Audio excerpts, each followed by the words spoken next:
This is my wife's meds, but I gave them to her before I came in here. Oh, good thinking. Hello, everybody. Welcome to Bill Neyman's Bogus Hangout. I'm going to have Sarah start because she knew I was going to start with her. Hi, everyone. My name is Sarah Altair, and I write content for the web. And Doc, would you please introduce yourself? I'm Doc Sheldon of Deep SEO Conference, and I just come in to harass Steve since Terry's not here. Stock, would you please introduce yourself and say hello? Hi, I'm Stock Truslow, and I do all the SEO stuff no one else wants to do. Steve? Steve Grinzer, also Deep SEO Conference. And if you're going to buy tickets, buy tickets. Quit waiting. It's early bird special pricing now. Come on, there's no reason to wait. And I'm Bill Slawski of SEO by the Scene and the Director of SEO Research for GoFish Digital. And I'm Terry today, which doesn't mean I'm unemployed, but it means I put together the news.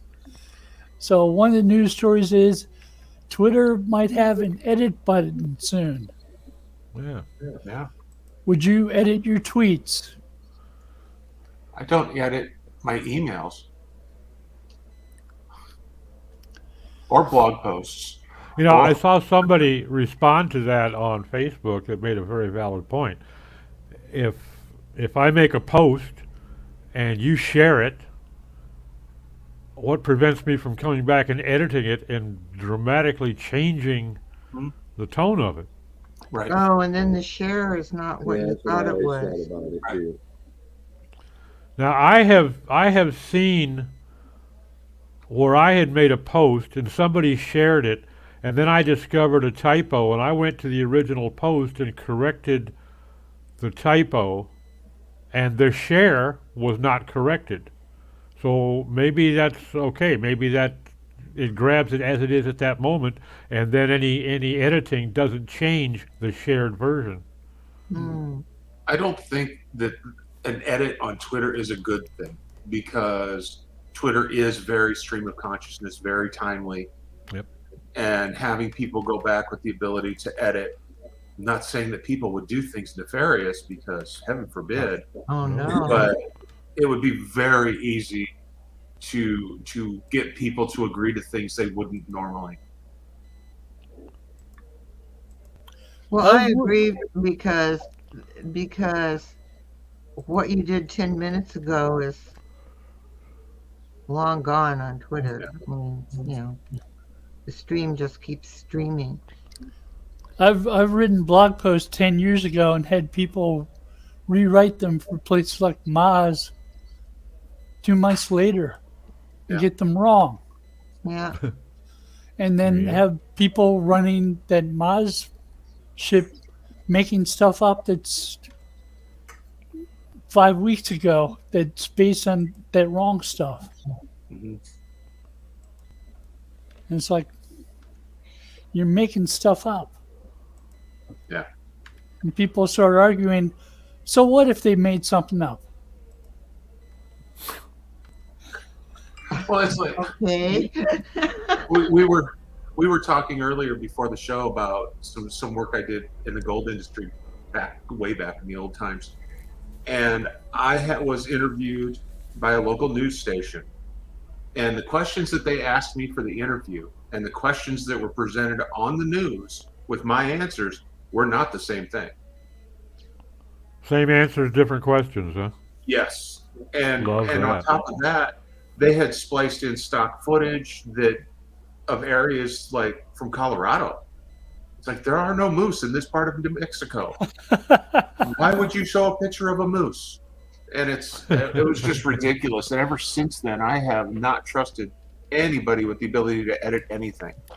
Mike, I grew up with my dad saying the only benefit of being in the newspaper is that you get your name announced because they always get everything wrong. And I know I was interviewed by the LA Times way back in the prehistoric era of when I started college, and they misquoted me on everything.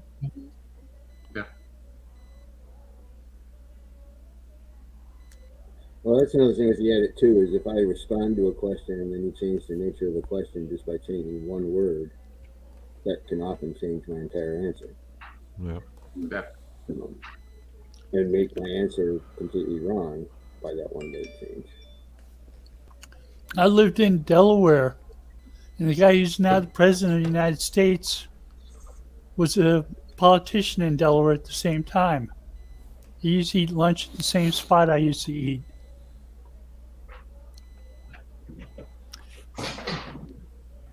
Strange Does that- seem Does that strange make you seem on trustworthy?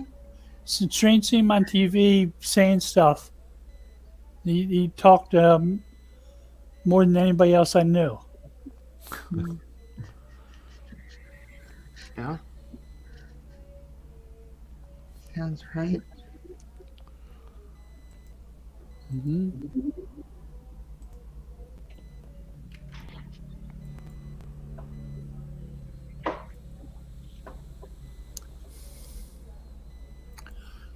So, have any of you been watching all the features in Twitter on Brighton SEO? Yeah. Nope. Not on Twitter. Not on Twitter. A lot of people talking about presentations on Twitter, but I've been seeing a lot of people talking about sexual harassment on Twitter too.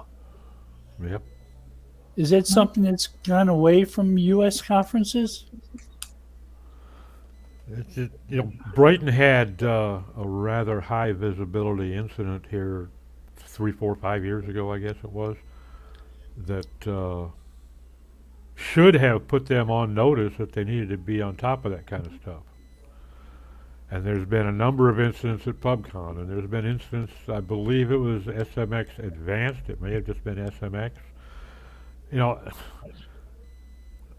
I don't understand why we're devolving in that sense, but people just seem to feel like they can act out.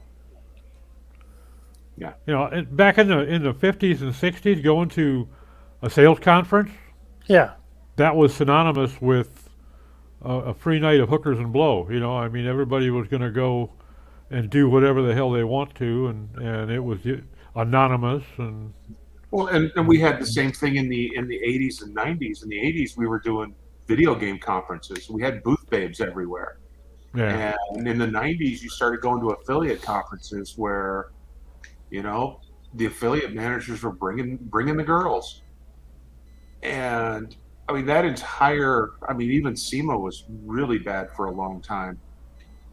And I think it's just taking a lot longer for these smaller marketing-based conferences like we go to evolve, because we've allowed so much of a bro culture to develop around tech. There was a great article I read, I wish I could remember where, just last week, where they were talking about, in the advent of the home computer triggered the decline of women in tech, because before then, the only people who were programming computers were women, and it was considered clerical work almost. And then the home computers started happening, and everybody started staying home and programming their own games and doing their own thing, and it just devolved very quickly from there. interesting. I'd never heard that. Yeah, as a matter of fact, the town I live in is one of the most popular places to start business from home. A lot of people do work from home in Southern California area I'm in. And the real, I guess the real shame of it is, from my opinion, our perspective is, one, you're going to see a lot of people who, behave poorly, and nobody's going to know about it because nobody wants to say anything. They don't want to call somebody out publicly. but then you don't know that that person did something bad, and you're seen hanging out with that person later. Now all of a sudden you've been painted with the same brush he was, just by association, because how could you hang out with that person? It's like, because nobody told us he did anything horrible. Then when I was talking to about this with my wife last night, her first comment was, but was it really harassment? And how do you prove it? Because for what's harassment for one woman is probably not for another. Yeah, I think one of the interesting things, I thought that was an interesting article, because one of the things is just you need to check, is it okay to hug or whatever? I mean, Yeah. just kiss, kiss, kiss, kiss, keep it simple, because it's true. I mean, some people don't want, male or female, really don't want physical activity. And I know, back in the 70s, early 80s, I lived in Sonoma County in California, and everybody hugged. I mean, Yeah. it was just, and the rest of the world was like, hug, Yeah. And so yeah, you have to understand there are cultural differences too. But the main thing that I liked about that article was that it said it is not a women's issue, and I agree. As long as we're going, women, blah blah blah, then you're promulgating the issue. Well, and then, is that the same article where they suggested multiple color wristbands? Yes. So if you're okay with hugs, then you wear a green, and it's like, that's fine. But I can't keep track of that stuff.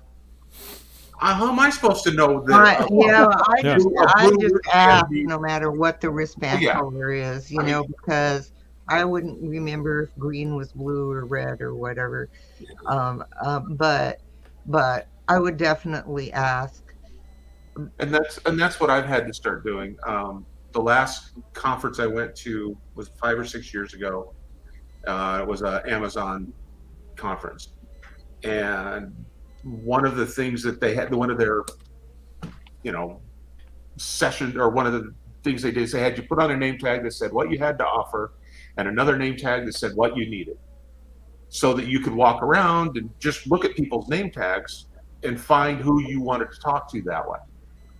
And I had gone in support of a client, so I wasn't there for the normal stuff. So I had one name tag that said I offer hugs, and the other one says I want hugs. And I wound up with a huge line of people wanting hugs. So I had a ball. I had an absolute ball at that thing, but I get it. There's just, I mean, the default probably has to be don't touch. Yeah, and I think in the current culture that is the default, and you need. Well, I think, to me, it's just common sense that if I'm at a public gathering, unless it's somebody that I know, that I already have a relationship, I ought to keep my hands to my damn self. That's just common decency. It's just like I wouldn't walk up to some guy in a gathering like that I didn't know, and start calling him names or pushing him, and with at least not unless I really was looking for a tussle. Yeah, I mean, so why would it be okay for me to walk up to a woman that I don't know and put my arm around her waist or go in for a hug? That's just out of line. I have a friend of ours, and he comes from a group that they hug and kiss everybody. So, I mean, the first time, they were leaving a party at our house, and he gave my wife a hug goodbye and kissed her on the cheek. It freaked her the hell out. Because she's like, wait, what? And Say, yeah, my husband doesn't even do that. No. But, yeah, I mean, so there are very different cultural issues around There all are of this really as well. different cultural things going on. Yeah. And in my opinion, saying, well, I had been drinking is absolutely not an excuse. No. My opinion on that is just like somebody who is a mean drunk and likes to get in bar fights, whatever. Liquor doesn't make you do things. Liquor removes inhibitions and lets you do things that you might already have a tendency to want to do. Yeah. That's how I ended up naked in the park.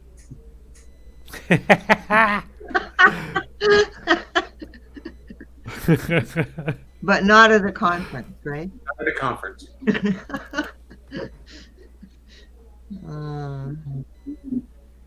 I know that there's a big writers conference that happens every year, and they have a system.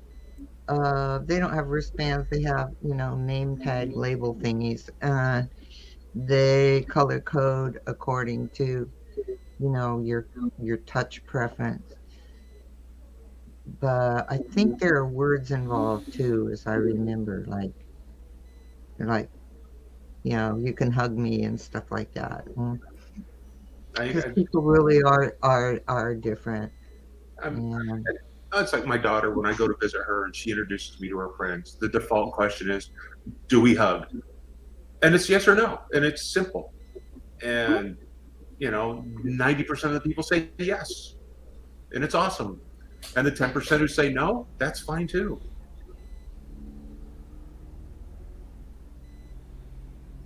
well, I think anything like that, when you put an arm around somebody, is all about respecting their personal space. I'm just echoing what Doc said earlier. Do you remember the days of the hover hand? This was No. really big in the 80s and 90s, where you would be taking pictures with actress or whatever, and they would all be standing together in front of the screen where they get their picture, and you'd see the guy's arm around her, but there'd be about like an inch or two between his hand and her shoulder. He's just got his arm kind of there, but not actually touching, and we call it the hover hand. Yeah. Well, there's been a lot of discussion on social media, and with people that were at Brighton, and this is not a brand new issue. It's been around for many years, and I think it's on a personal level, with the individuals that are doing this. I think it's basically unforgivable. I don't care if you had 9 beers, or if if I walk up behind somebody that I mistook for somebody that I really knew well, okay, and threw my arm around their waist and oh my God, I'm sorry, I thought you were so and so. There's an apology. That's embarrassing.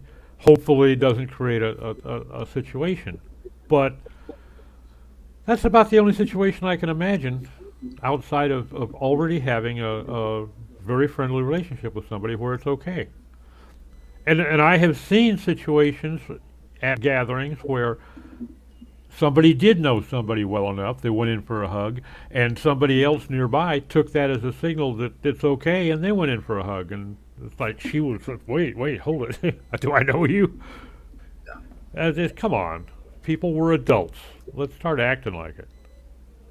I think part of the issue here, though, too, is we're talking about all these things that make perfect sense, but there's just certain people who just aren't going to get that. They don't read the social cues, right? Common sense is not as common as they're not going to pick it up no matter what you do. So unless you make an absolutely no touching rule, and even then, who knows? I mean, that's the challenge of this. Is we can make all these rules, we can talk about this logical thing, and it all makes sense, and 99% of us are going to do it. But all it takes is 1 or 2 people walking around a conference of thousands of people, and it makes a problem. And I don't know how you fix that. That's the challenge, I guess.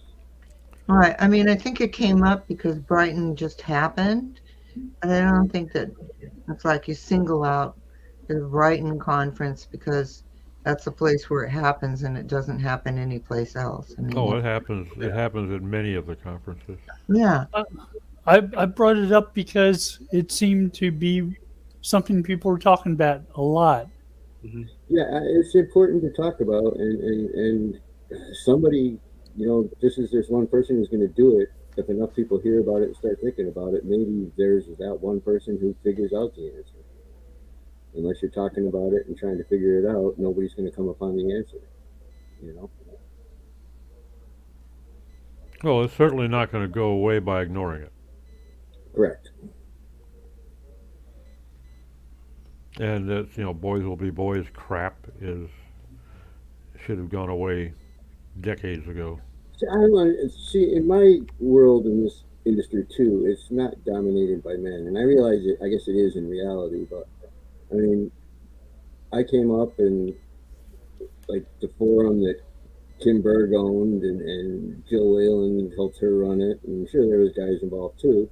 And now I work on a team of 6 people, and I'm the only guy on the team. So in my world, it's always been just my whole life. It's always been about equal, or even right now, there's more women that I work with daily than men. So it's to me, women in the industry isn't a surprise or something I don't know how to handle, because it's always been there for me. Um, and I don't know why other people are feeling like it's a new thing. That it's new that there's women in SEO, because there always has Well, no, been. you're right, Stock. It's not anything new. There's been some very prominent professional females in our business for many years, and I don't understand why it is such a surprise to some people. I mean, if somebody is coming from the Middle East, from where a culture looks at a woman the same way they would a calf or a camel, they're a possession, I could maybe understand them having a difficult time accommodating a new cultural point of view. But for the most of us in the UK and in the Americas, it's silly. No, it's not even silly. It's stupid. Yeah, it's just unacceptable behavior, you know. And it's very unfortunate, especially at a time, women are not getting, and this is something that Steve and I dealt with in trying to get our speaker line up. We Yeah. wanted to get as close to a parity as was reasonably possible, and there are plenty of very, very exceptional women practitioners in our business. But a lot of them are leery for various reasons. I think part of it is the guys tend to be more like, hold my beer and watch this, where the women kind of think about things like, maybe I shouldn't go out and risk bringing COVID home to mom and the kids and my husband. They're a little bit more cautious. But there's the other aspect too. Why, especially if a woman has been subjected to or seen their girlfriends subjected to this kind of treatment, why would a conference be of any interest to them? I mean, I have spoken to some women who have said, no, I don't care to deal with that anymore. And you never know who it's going to be. So I just don't go anymore. And that's a damn shame. Oh, that's sad. Yeah. We used to have a similar issue in the jewelry industry, um, where I mean, a lot of the women are just very poorly treated in the business, uh, to the point where I know several who viewed every single interaction with men as an interaction with a potential rapist. And I mean, they hated going in elevators. They wouldn't go in an elevator alone. It's terrifying. Yeah. Hmm.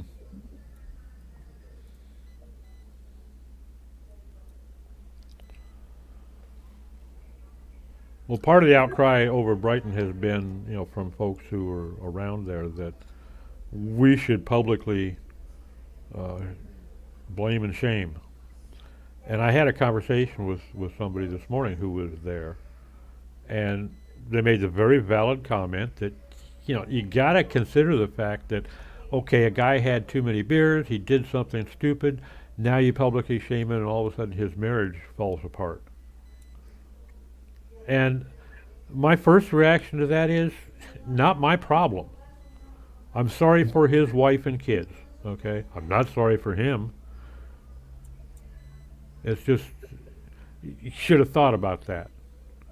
If your marriage vows didn't mean anything to you, then just common decency in the way you treat your colleagues might enter into it. But it is a valid point.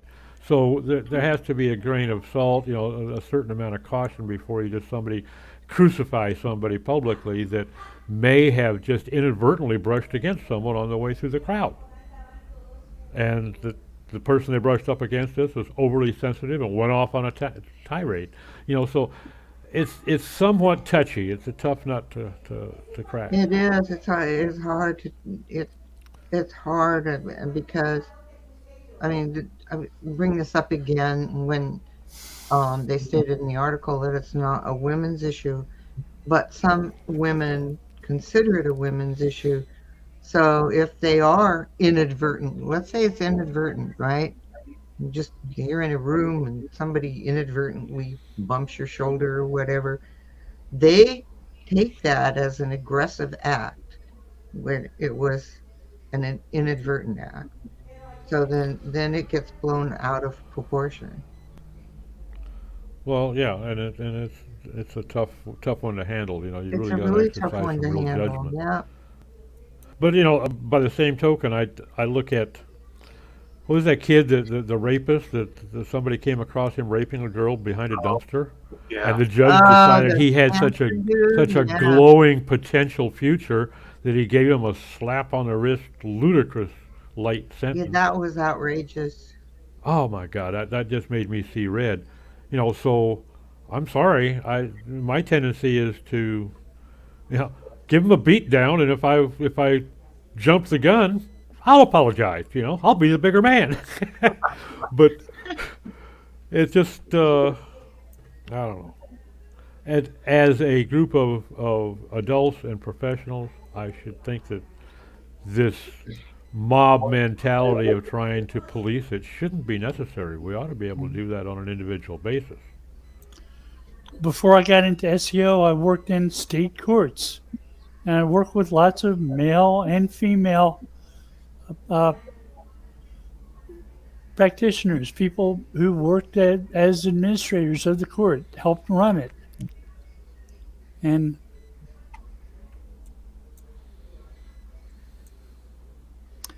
it was difficult for some of them because some of the positions, like judges, positions tended to be male, and they tended to be bullies more than anything. Yeah. Hmm.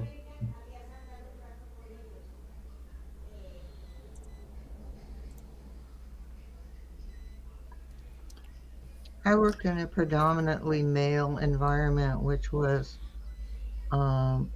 commodity options, and that was in 1987, 88, and it was kind of before there was all of this, sexual less stringent lending or capital requirements, stuff. but lacked cheap overnight deposits. And It proved a lesson even dangerous.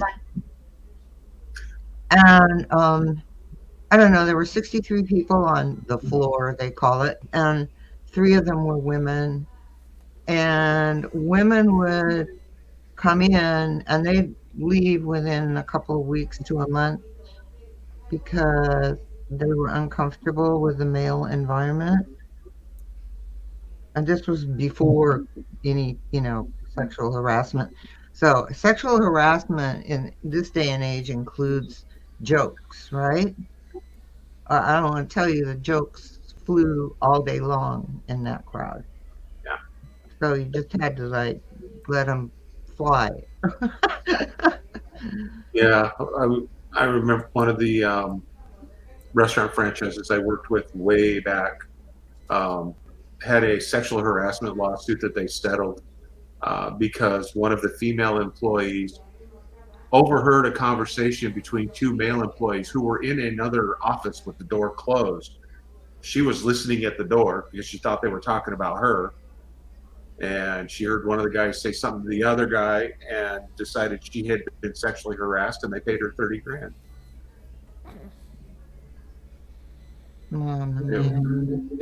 It was cheaper to do that than to have their corporate name attached to that. Yeah, there's a lot of that. It's just hard.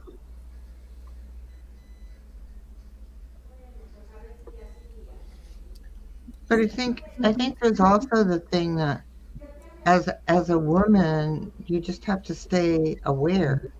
I mean, that's just like survival stuff, you know. Well, you know, the gender comfort level on the flip side of it, and it was certainly to a much lesser degree, but I remember when there weren't any male nurses, Hmm. and then all of a sudden there were, and I've seen some of those guys that got they were looked down on by some female RN who had 23 years in the business because a man didn't belong in her line of work. I'm And gonna leave that one just sit there and just. well, you know, and there's an awful lot of men that say the same thing. You know, for instance, in a construction zone, I've seen some gals working on the construction sites that could kick some ass. I mean, they Right. were productive as hell, excellent welders, excellent carpenters. You know, and yet there was always a couple of old guys on the job site that just did they just looked daggers at them because it's like they're taking money out of their pocket. And we still have this. We have that same thing going on in NASCAR, where you Yeah. have a female driver in NASCAR or IndyCar. Remember And you- Danica? Yeah, well, you'd hear guys in the stands hollering, "Get back in the kitchen!" And Yeah. one of the young ladies, you know, the guy hollered, "Get back in the kitchen," and she hollered back, "Why? I don't know how to cook."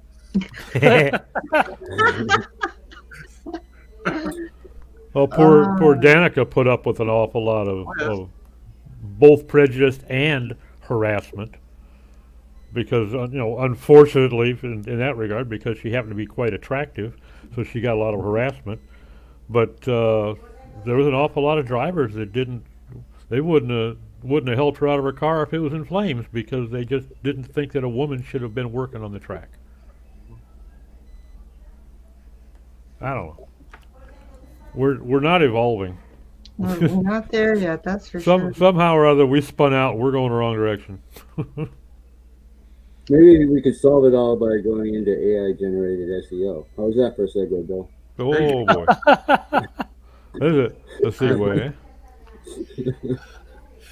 So are we moving towards AI descriptions? I think we're moving towards it. As far as I'm concerned, we've been there for a long time because I've run tests with mid-size e-commerce sites where we just didn't write meta descriptions and let Google do it because they I changed. haven't written a meta description in 5 years. Yeah. I let Google pick it out from whatever it decides.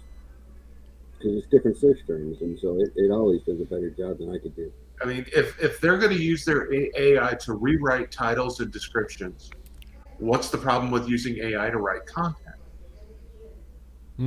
Interesting question. That's an interesting question. Because we said so. Yeah, well, yeah, we know how much that means to me. There was this discussion was also happening over on Hacker News, and one of the biggest parts of the discussion became, at what point do search engines stop presenting natural results and just make their own results based on the data they've seen? And you know, search engines are using their own generated results for generated content without bothering to send anybody at all to a website ever. Which browser is it that writes meta descriptions? Not meta descriptions, alt tags. Oh yeah, I think it's Chrome. Is it Chrome? You can turn on the feature; it'll write the alt tag for you. Really? Yeah. Well, and then of course there's the argument that, you know, if I write meta descriptions, Google changes half of them or 3/4 of them anyway. So why should I bother? I still like the APIs that go with Streaming Frog for GS, for Google Search Console and Google Analytics. I like that they tell you what the search, how many search impressions and how many clicks things get. Mm-hmm.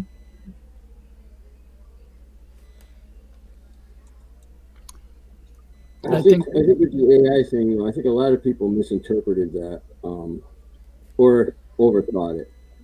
When they were talking about it, they were talking about as long form content, AI generated long form content as a way to rank pages. And I think he was mainly just saying that, like they've always said, Google wants quality content and the AI is not there yet. I don't, he was saying AI is against Google's guidelines, but so is crappy content against Google's guidelines. Good And point. so really all he was saying is that the AI isn't good enough, at least the way I interpret it. He was just saying the AI at this point isn't good enough to be considered what we're calling quality content. Now, AI may be a step up from your crap content, which would make it better than that. I would But it's still not all the way there. I would wager that AI content is better than a lot of content out on the web right now.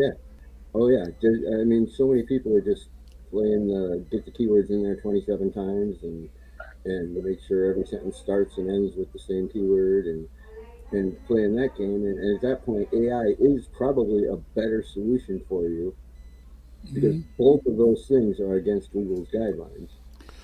Well, and the other thing is, it has improved dramatically over the last 6, 8 years. It Yeah, was a joke when I say initially. But, when I say spinning, mm, what do you think of gibberish content? yeah. My spun content was never gibberish. It was brilliant. Well, a part of it too is the way everything connects to other ideas and concepts that you're doing through, and the AI content writer doesn't connect it to things like that in the same way, and so you still need a human touch there to make those connections to other ideas and thoughts all work. And so that's where the AI is failing. Is it's no page stands on its own in Google or for any person that's looking at it. It just doesn't. Well, yeah, and then depending upon the type of content it is, I mean, technical issues or product descriptions are one thing, but if it's like a blog or an article, you're trying to convey some personality in your voice too. So I don't see AI being very close to being able to do that. It may be able to grammatically be quite precise and readable, but there's no personality there. But And when you change the name to something like Natural Language Processing API, or something that infers that you're doing something intelligent with entities, for instance, like a language model, like BERT, a transformer that predicts which words may get used based on something like co-occurrence. People start feeding in these fact-based patterns that say this is more than just spinning. oh yeah, and I definitely more than spinning in my opinion. Yeah, to me, spinning is just offering 16 different synonyms for every word and lets you either choose or lets it choose for you. That's just a prolific use of synonyms to keep some algorithm from spotting it, which we all know doesn't work very well. And that's why most of the spinners failed so horribly, is because they didn't think it through logically enough to understand what they were doing and a better way of doing it. Mm-hmm.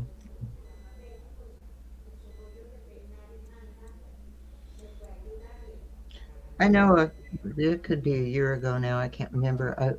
I was testing an AI writer, which was geared toward fiction writing.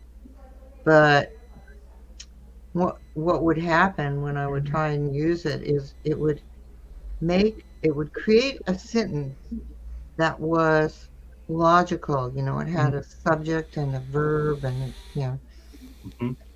adjectives and but when you read, and it sounded like a sentence, but when you read it, it didn't make any sense, which is just all the way back to those spun sentences, you know, and you're like, what does this sentence say? You know, it gave me the same kind of feeling. It's like, okay, well, you generated a sentence for me, but it doesn't say anything.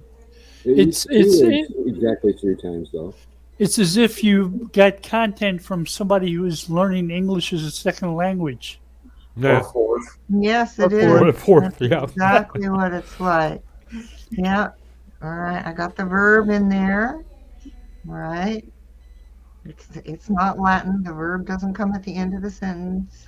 say this person didn't grow up in Brooklyn.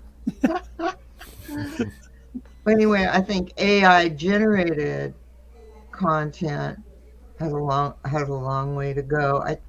I don't know if any of you read Randy Milanovic's article the other day about the way he uses AI No. to generate content. It's very interesting. He has 3 different tools that he uses.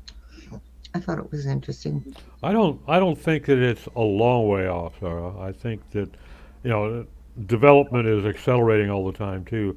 But I do definitely think it's coming, and I could see within the next handful of years somebody showing an experiment where they had an AI write a 1,600 or a 16,000 word novel Hmm.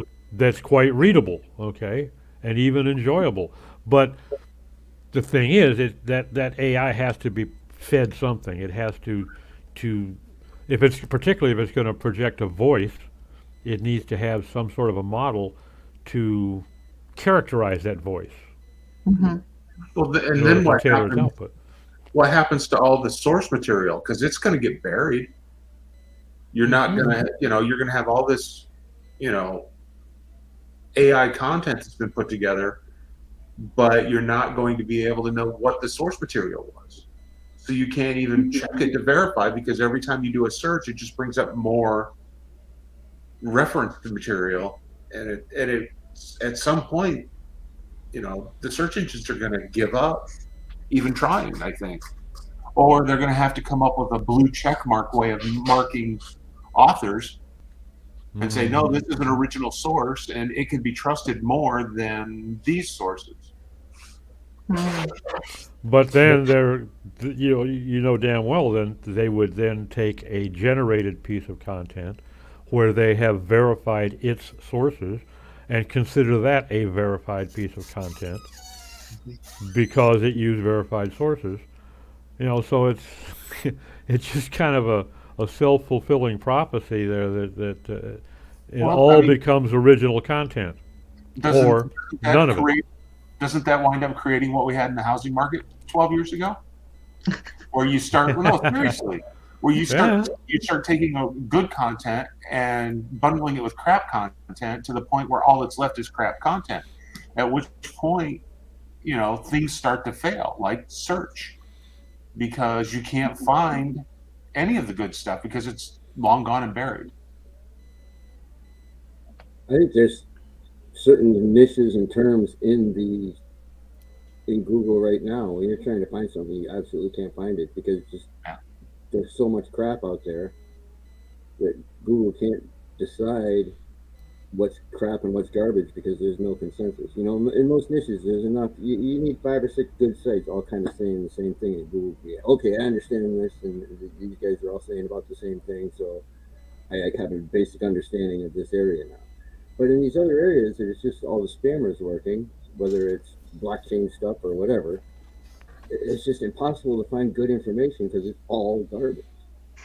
And there are alternatives to that, like a Lambda, which is simultaneously translating stuff into 75 different languages. Right. Mm-hmm. Well, what I find interesting is, just to follow up on what Stock said, is that if you have an original thought and then you check it against, like I use ink, to get some kind of idea of how something is scoring in the SEO world. and uh, and there's a scoring problem because nobody said this before. I wrote something just the other day about using setting to ground a character so you understand the character better, so you write better dialogue. The end result was, writing better dialogue for your character, and the quote SEO tools unquote were like, these don't go together, and pick one or the other, and so I think that when somebody has a thought like that, you either have to turn it around so it's SEO positive, or just throw it out there in the wind and hope for the best. Well, if you hit that, I do that a lot because I work in a lot of industries where Google knows nothing about it. They're smaller companies and very small niches of things Uh-huh. that are like a subset of the construction industry, but it's just one little part on a machine. Google knows a little bit about something, so when you make that new connection, you got to say it several times. You don't want to just say it on one page. And you hit a semantic triple and type of something it does understand. This part connects to this, and then on the other end it connects to that. And if you make those connections between the thing, Google's knowledge graph will learn from those new creations you're saying. But you can't just say it once and expect it to be held true. You've got to hit it several times in different documents, and connect it to things that Google does understand in a way that, this is a part of, this connects to, this is related to, or it is similar to, or a metaphor for, and what kind of connection are those two things you're trying to make. And Google will learn. That's part of one of the things I love about SEO now is I get to tell Google what reality is. Stock, have you ever worked? This is my world, okay? Stock, have you ever worked with the FrameNet project in Berkeley? No. It understands jargon in different industries, Mm-hmm. and people from places like Google contribute to it all the time. I'll have to take a look at that because I've been looking in this one industry I can't make heads or tails of because Google knows nothing about the jargon and the client is having trouble explaining to me exactly what it is. So I don't know how to connect it to the knowledge graph exactly where it fits. So if you're a chef, you understand what skillets are. You understand what spatulas are. Right. You know all those industry terms and how they apply to what work you do. What's it called? FrameNet? FrameNet, Berkeley FrameNet, Berkeley FrameNet. Okay. Berkeley University, California. Right. Right. My alma mater. Many years ago, there was a SEO in one of the forums who was going on and on about how competitive his terms were, not based on how many people were using them, but how much money was made using these parts. And I can't remember, for the life of me, I can't remember the name of the part, but it was one of these parts that only 6 companies in the world even used. And he was thrilled because he was number 2 on Google for this term. So to prove a point, we wrote just like 2 pages of content and reframed that part as a play in baseball or something. Yeah. Something that Google did understand, baseball, and said, no, this is a thing in baseball. And as soon as we did that page within like 72 hours went to number 1. And he was furious because we were taking over his search. And it's like, no, they're not yours. They're Google's. And the fact that you can't even outrank a gibberish piece of content that we wrote says more about you than about us. And then we may have contacted his clients. There is something to be said for that connecting. You connect your new idea to an idea that Google understands. Right. And that is what gives it. But you can't just use the keywords anymore. You can't find keywords. It's got to be Right. connected to Oh, yeah. something, either by other words on the page or through the links you're using or other things. But that keyword by itself is completely useless. You know, one of There's the things that I've found to be pretty effective, whenever you're dealing with a, a key phrase that you, let's say it's a proprietary widget that your manufacturer is trying to Mhm. market, that nobody else is using that. To try to make it understand in the content on the page, what I'll do is I'll use things like similar to, an alternative to, Mhm. based upon, or improvement of, and the damn the learning algos pick up on that stuff quick. Yep. I mean, within 2 or 3 days, it was showing up on page one for, with a brand new term that had never, as far as I know, never been on the internet before. It was an invented word, and you can teach those learning algorithms pretty quickly by using things like that, like comparison or alternative or Same as improvement of. Say again, Bill? same as Yeah. Hmm. known for is a. Yep. The Yep. relationship is the whole key there. You got two entities, put a relationship in between them, and Google will figure it out. If it's got something that understands on one side of the equation, it'll figure out how it relates to the other one. Oh, And that's a I good think way of thinking about it. So the equation has to balance. right, and you got to have, in order for you to teach Google that new idea you're doing, you've got to just one end of that equation has to connect to something it understands, Mm-hmm. and then your verb or the relationship part of it tells it what that connection actually looks like, whether it's a used like or used as or used in place of or otherwise known as whatever. So and that's SEO nowadays because basically you're doing that. I mean, your brand is something that Google has never heard of when you first start your company, and so you're teaching Google everything that brand does, represents, sells, and does. You're creating those connections all along, and trying to get all of those ideas attached to your brand. Um, and you can do that with ideas too. It doesn't need to be a brand, but the brand is the obvious one we all have to work on and understand about. Right.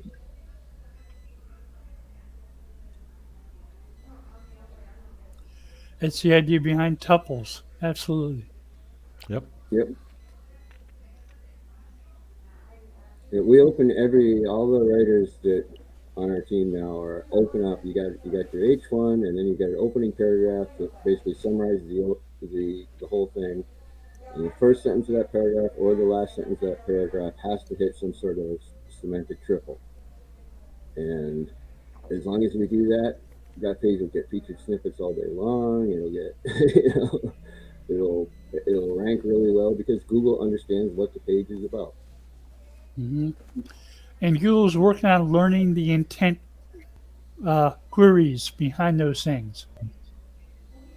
Yep. The canonical expressions of how something is formed and made and shaped.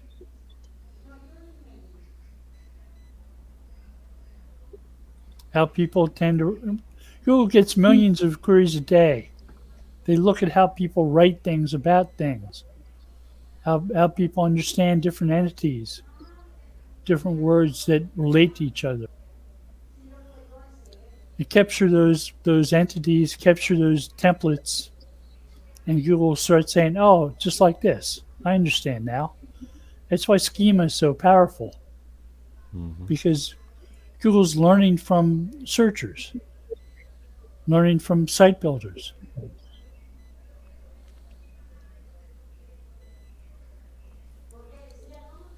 Yeah, I've always said schema doesn't help you rank, but it helps Google know what to rank you for. It just kind of puts it all in context so Google can get you into the mix for the right things, and then you're going to be ranked by all the other things.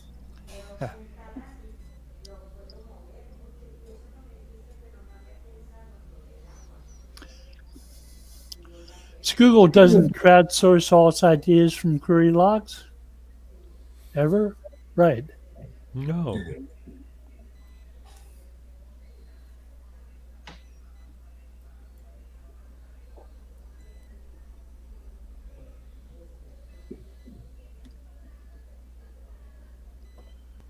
So what's your take on multi-search, Bill? I think that's the last of the news we had to look at too, right? I had one on Oh, the marketing on research. jobs.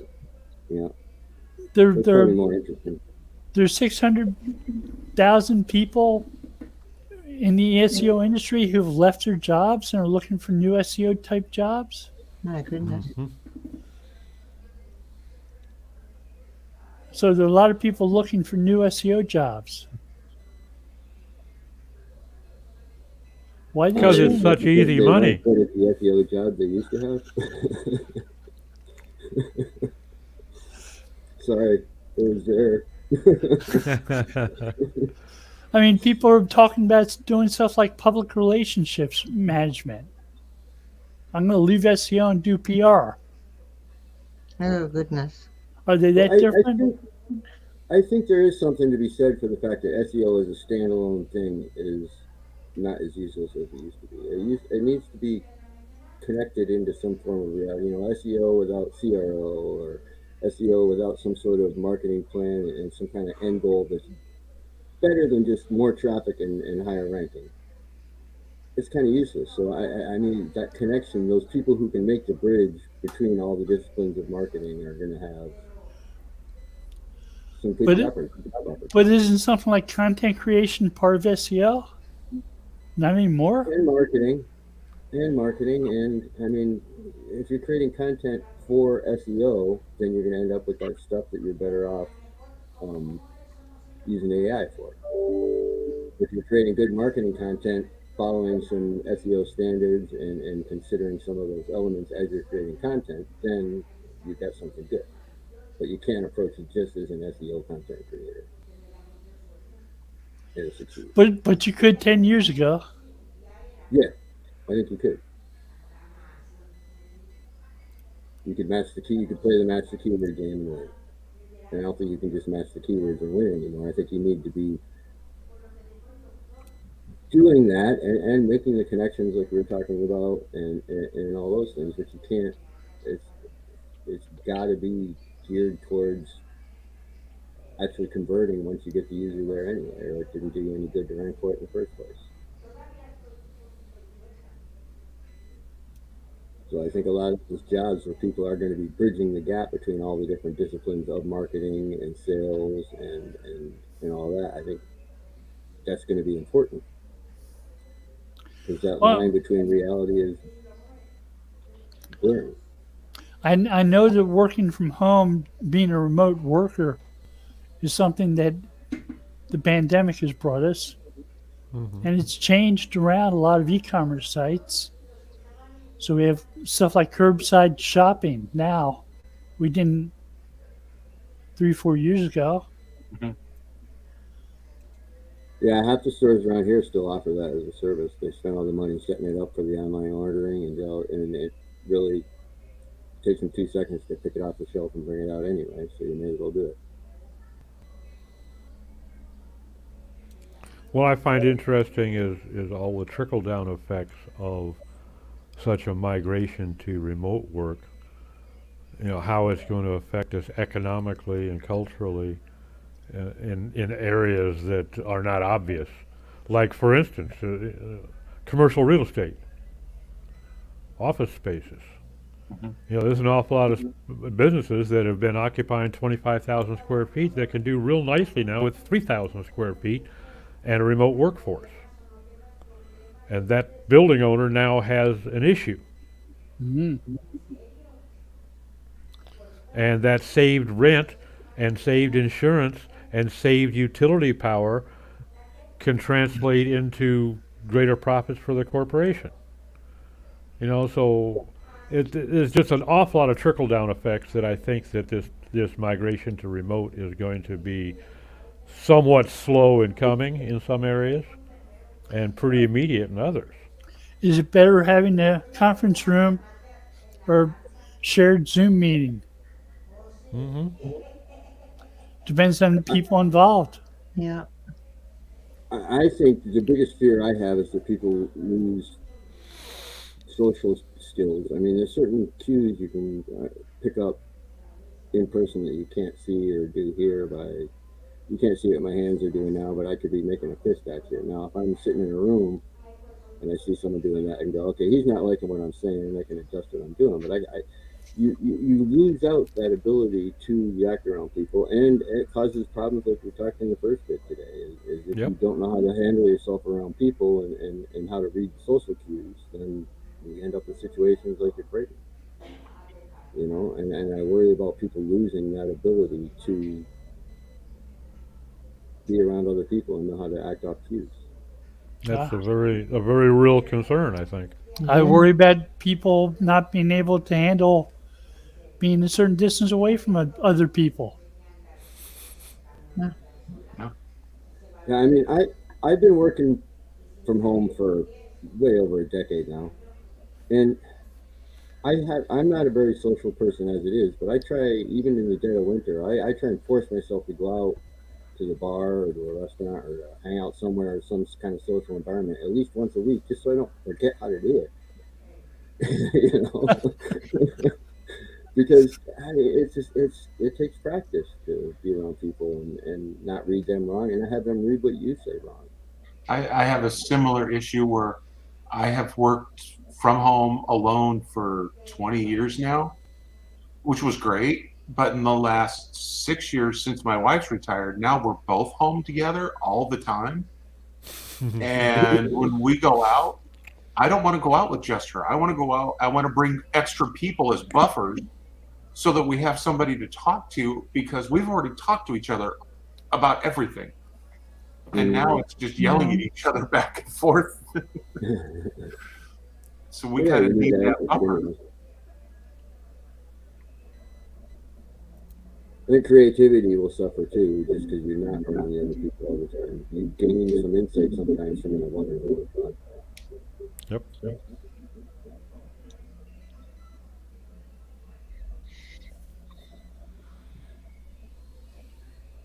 I just went to my first multi-person indoor event, and it was wonderful. I mean, this group of people, we've been meeting online on Zoom for the last 2 years.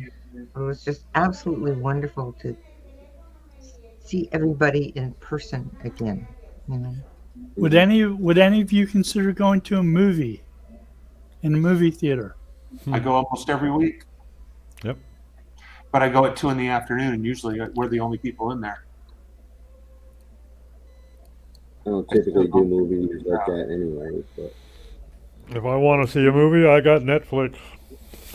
But I've been doing that for like 50 years. I've never enjoyed sitting in a theater and having somebody's little bastard kick the back of my seat for 45 minutes. And I was really expecting you to say Pornhub.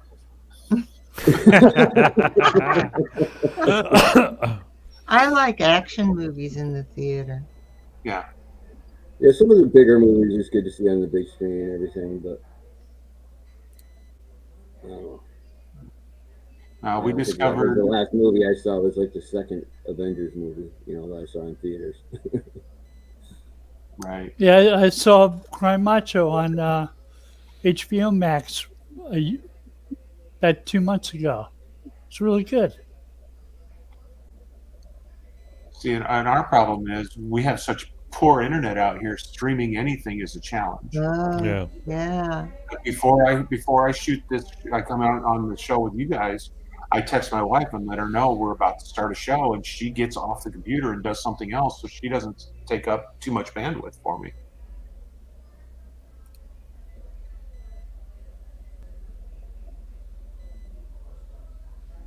Probably a good idea.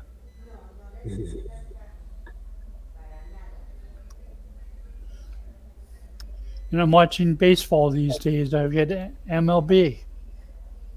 It's nice to watch from stadium to stadium. Yeah. Mm. Well, people are, humans are a gregarious creature. Yep.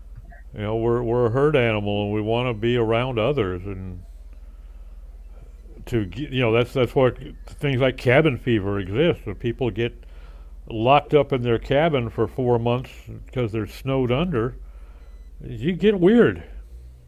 You know, you get nervous, you get antsy, you get anxious, and that final opportunity to get out and see somebody, even if it's somebody you can't stand, it's still a relief. Well, there's a few people that I can't stand that I could do without, but but I mean, it is definitely, I think, Stock, a very real concern. When the culture begins to gravitate away from interpersonal contact, it's going to have emotional impacts on some people. Yes, it is. And some of that will manifest as irrational behavior.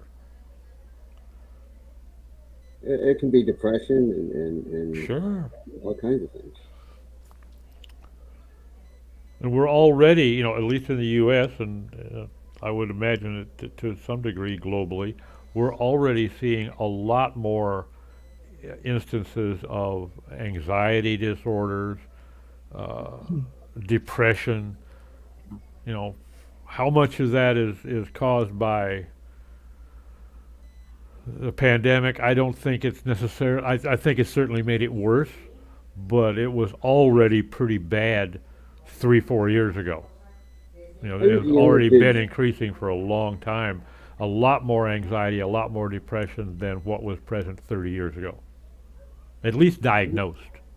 I think a lot of the younger kids, though, kind of has substituted personal, the social media and all that has already sort of encroached on taking over part of the job of socializing in real life, where it's all us old parts that grew up hanging around people that felt it the most, because social media we may be involved in, but it's not our way it's not how we interact with people naturally. Yeah, and if we think we're seeing anxiety and depression now, imagine what would happen tomorrow if every smartphone on the planet stopped working for 12 hours. It would be a bloodbath. People would be beating family members to death because we're so dependent now on that phone for everything. I got my phone and waited 4 days before I even replaced it. I'm like, I don't even care. I think I'm going to take a few days off. I was like 4 or 5 days before I went and got a new one. Yeah. I know when I'm writing, my phone is in the other room, and I've tried explaining that to people, and they're like, how can you live with your phone in the other room?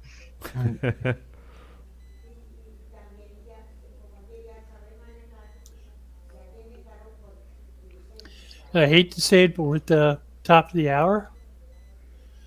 So we have to say goodbye for a week. Thank you for joining us. Everyone take care. Bye all. Take care, folks. Great Bye. seeing you, Stock. Castle.